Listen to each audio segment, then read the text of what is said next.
donc je voulais vous faire une petite vidéo aujourd'hui pour parler de l'étirement des scalènes. Donc souvent on a déjà vu ça au cabinet plusieurs fois, donc c'est souvent, on avait déjà vu une limitation quand je vais aller chercher de l'inclinaison de ce côté-là, et vous allez souvent plutôt sentir une douleur côté opposé. Donc vous avez différentes façons de l'étirer. On peut très bien commencer par faire ce qu'on appelle du contractaire lâché.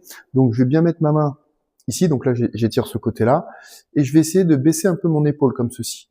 Au début, on peut commencer doucement, hein. On va faire attention aussi à pas trop créer de fourmillements dans les doigts. Si vous avez des fourmillements, c'est que c'est un peu trop fort. Et donc quand je vais venir dans cette position, ce que je vais faire, c'est que je vais pousser avec ma tête dans ma main. Donc en fait, je vais essayer de faire ce mouvement-là. Mais je vais pas pouvoir le faire puisque je vais bloquer avec cette main. Et donc là, je vais faire une petite contraction, et il faut pas y aller trop fort. Vous allez tenir à peu près une petite trentaine de secondes.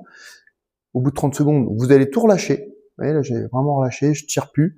J'observe 5 à 10 secondes de relâchement. Et ensuite, là, je vais venir faire un étirement. C'est-à-dire que là, je vais venir baisser l'épaule un peu plus et bien tirer fort avec mon bras.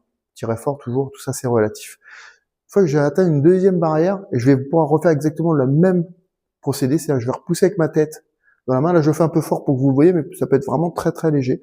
Et ensuite, on va revenir, pareil, au bout de 30 secondes, faire un relâchement de 10 secondes, je fais rien. Et ensuite, je reviens tirer dessus.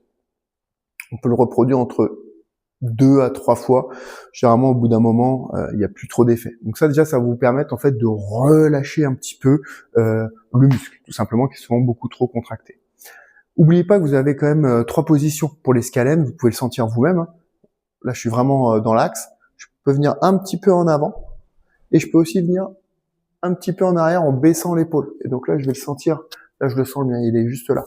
Donc, n'hésitez pas à venir chercher ces exercices dans différentes positions. Donc là, c'était le contractaire lâché.